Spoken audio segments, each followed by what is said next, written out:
راحیل میری دوسری بیوی کے پہلے شوہر سے تھا۔ جڑواں بیٹوں کی پیدائش کے وقت کچھ ایسی پیچیدگی پیدا ہو گئی کہ میری پہلی بیوی بچ نہ سکی۔ بچوں کی دیکھ بھال کے لیے اماں فوری طور پر خیرالنساء کو بیاہ لائیں اور یوں راحیل بھی ہماری زندگی میں چلا آیا۔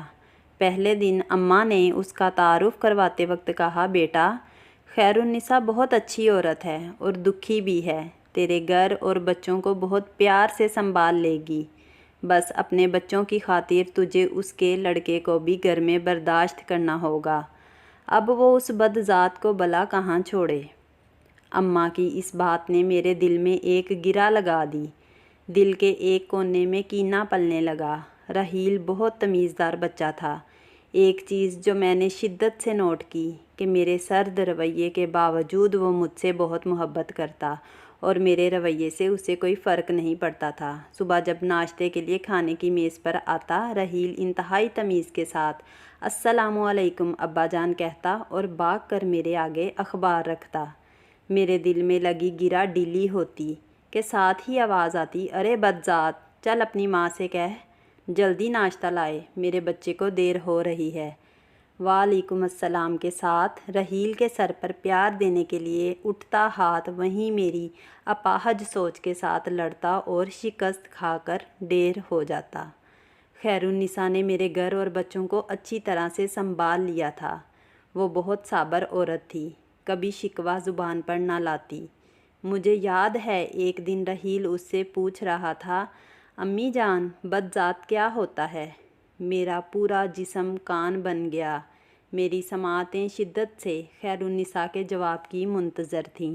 مسکرا کر کہنے لگی، جب کوئی بہت پیارا لگے اور نظر لگنے کے ڈر سے آپ بتانا نہ چاہیں تو اسے بدذات کہتے ہیں۔ اس دن میں نے دیکھا راحیل بہانے بہانے سے سارا دن اماں کے ارد گرد گھوم رہا ہے، کبھی جائنماز بچھا رہا ہے تو کبھی ذرا سے کھانسنے پر پانی کا گلاس ان کے آگے رکھ رہا ہے۔ اماں کی آواز آئی، ارے بدذات، کیوں مجھے اور میری جان کو کھا رہے ہو؟ ڈرامے باز، جا دفع ہو جا، جا کر کچھ پڑھ لے، کیا جاہل رہ کر میرے بیٹے کے مال پر عیش کرتا رہے گا؟ راحیل نے کھٹ سے اماں کے گلے میں باہیں ڈالیں، چٹاچٹ ان کی گال پر پیار کیا، اچھا پیاری دادی جان کہا اور بھاگ گیا۔ میں وہیں اماں کے تخت کے پاس بیٹھا دیکھ رہا تھا۔ اماں کی آنکھوں میں ہلکی سی نور کی چمک نظر آئی اور پھر معدوم ہو گئی۔ کیسے بدقسمت تھے ہم ماں بیٹا اور کیسے خوش بخت تھے وہ ماں بیٹا۔ خیرالنساء نے بچے کے دل میں نفرت کی گرہ نہیں لگنے دی تھی اور میری ماں مجھے اونچے لمبے مرد پیشہ کے اعتبار سے وکیل کے دل میں کسی آسانی کے ساتھ گرہ لگانے میں کامیاب ہو گئی تھی۔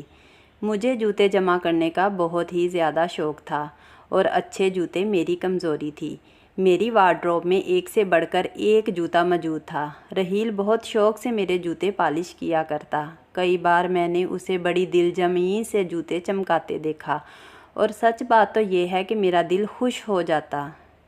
مجھے یاد ہے ایک دفعہ میں نے خوش ہو کر صرف اتنا کہا، واہ راحیل، کمال کر دیا تم نے، اور اسے 500 کا نوٹ انعام دیا۔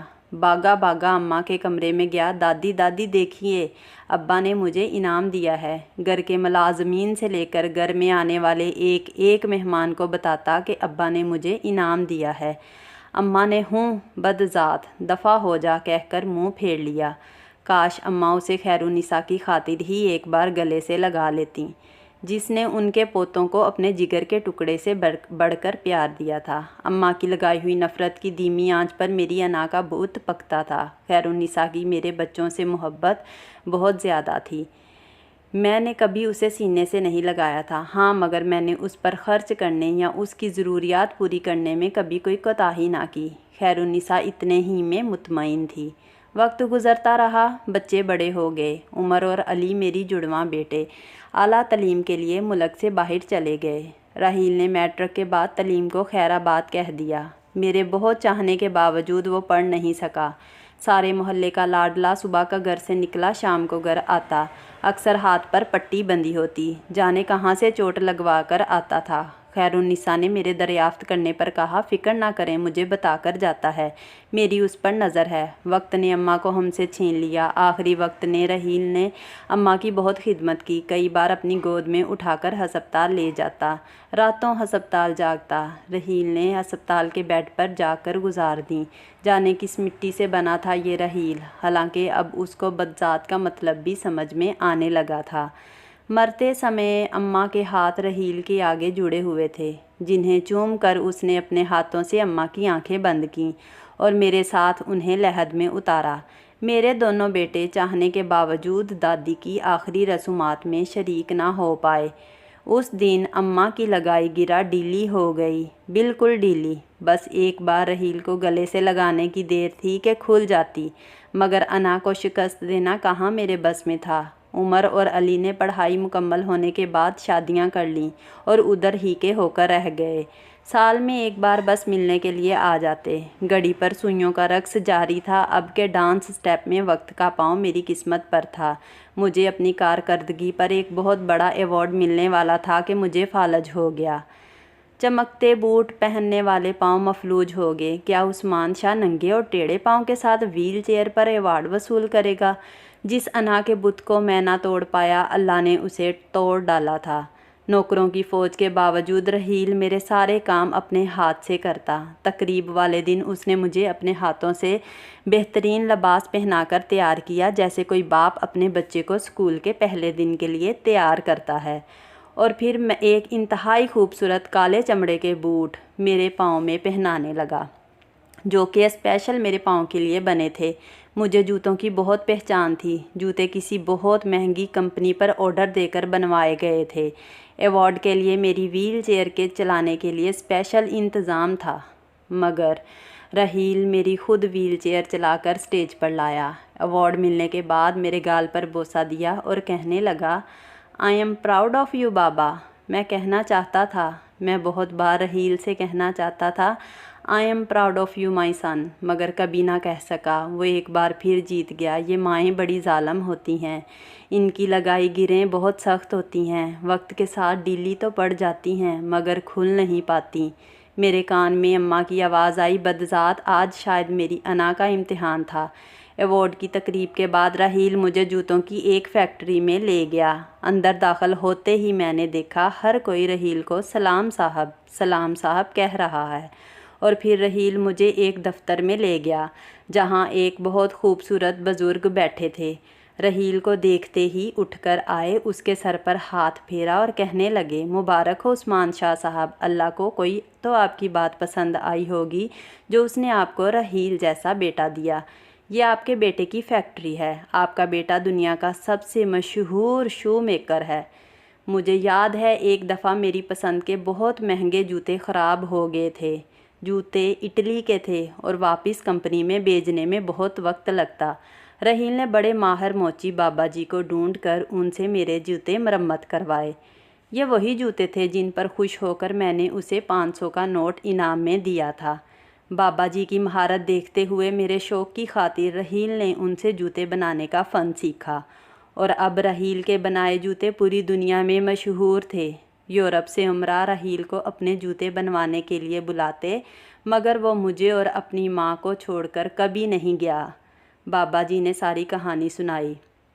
اس وقت رحیل کے پٹی بندھے ہاتھ میری آنکھوں کے سامنے آتے رہے اور ان ہاتھوں میں چبھنے والی سوئیاں میرے جسم میں چھید کر گئیں۔ سوئیاں چبھی تھیں، کون نکالے انہیں؟ کیا میری توبہ میرے زخم بھر پائے گی؟ گرا کھل گئی۔ انا کا بت ٹوٹ چکا تھا۔ میں نے رحیل کے سامنے ہاتھ جوڑ دیے، اس رحیل کے سامنے جسے اماں بدذات کہتی تھیں۔ رحیل میرے آنسو صاف کیے میرے قدموں میں بیٹھ گیا اور کہنے لگا، میرے سب دوستوں کے پاس ابو تھے، نانی مجھے اللہ سے دعا مانگنے کا کہتی اور میں نے بہت بار اللہ سے دعا مانگی۔ آپ میری دعاؤں کا ثمر تھے، میرے اللہ کا انعام تھے، میں آپ سے محبت کیسے نہ کرتا۔ آپ مجھے بہت پیارے ہیں ابا۔ آپ کی نظر کرم 500 کا وہ ایک نوٹ میری زندگی کی کتاب کی سب سے بہترین نوٹ بن گیا، جس نے میری زندگی بدل ڈالی۔ میں اپنے بابا کا پسندیدہ بیٹا بننا چاہتا تھا اور وہ بن گیا، وہ میرا سب سے پیارا بیٹا بن گیا۔ خیرالنساء پاس بیٹھی رو رہی تھی۔ مگر اس کی پیشانی چمک رہی تھی۔ وہ راحیل کی ماں تھی، اس نے راحیل کو محبت کرنا سکھایا تھا۔ کاش میری ماں نے بھی مجھے محبت کرنا سکھایا ہوتا۔ اس رات جب راحیل نے اپنے ہاتھوں سے بنائے ہوئے میرے بوٹ اتار کر مجھے بیڈ پر لٹایا تو زندگی میں پہلی بار میں نے اس کا منہ چوم کر کہا، "I am proud of you my son. I am proud of you more than everything." Thank you for watching.